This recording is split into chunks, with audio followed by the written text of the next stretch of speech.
Bob, Ryan, Jeff Goodman here talking Boston Celtics for CLNS Media and the Garden Report. And Bob, nobody is more excited than you about the return of one Marcus Smart. No, I'm the regional president of the fan club, and I've missed him for the last month, and I am very anxious. But now, then once again, I understand it's going to be limited minutes, and but it's just going to be good to see him out there doing what he does, which is a contribution that you can't replicate. You just can't replicate when he's out. It's not like next man up. No, there is no next man up about the nature of his game. I'm not saying he's the greatest player in the world, but he's certainly an intriguing player who brings something to the table that you can't replace. And so I'm looking forward to it. And so any of these discussions, Jeff, the go back to when they fell 2 games under 500 or whatever it was, 100, when they fell under 500, and there was the doom and gloom, and oh my God, I hope.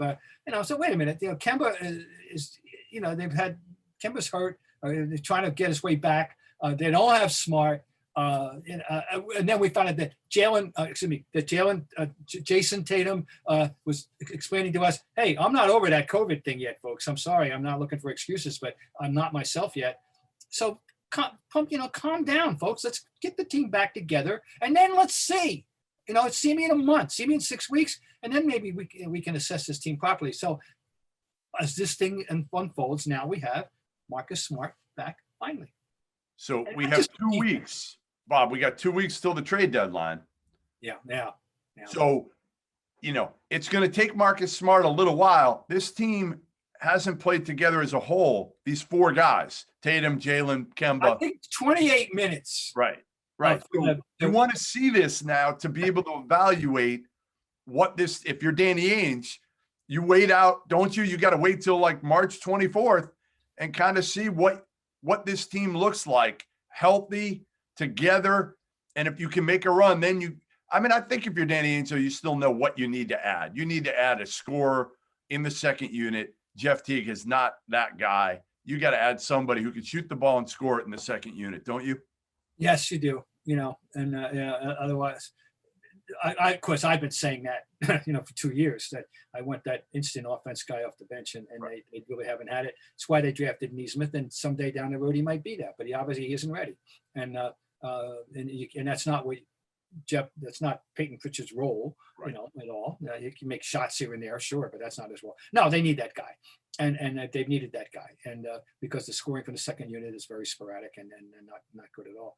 But this is going to improve the depth factor, though. There's no doubt. Also, Marcus Smart. You don't want to just think. Don't just think of him. No, I'm saying you, but people don't just think of him as this defensive menace. The fact is, he can make plays. Fact is, he can even make shots, at times, and sometimes make a lot of them. He'll help your offense as well as your defense. He's a basketball player. He's a specifically and in some ways unique basketball player. And it's going to be, a pleasure to have him back. Yeah, listen, it's going to be, to me, obviously good for the defense, but like you said, it gives you a guy who can make decisions, who can run the team. Him and Kemba, it takes some pressure off them. And if they can get a scorer, does it make it so Marcus Smart comes in off your second unit again and makes it that much stronger? You go Smart and Pritchard, then, again, listen, it's a different team. Everybody was pushed the panic button 3-4 weeks ago. They were ready to fire Brad Stevens. Now everybody's calmed down a little bit. And now it's time to see if this team can make a legitimate run, at least to the Eastern Conference Finals, which I think they can. I don't think there's any reason they can't get there. Can they beat Brooklyn?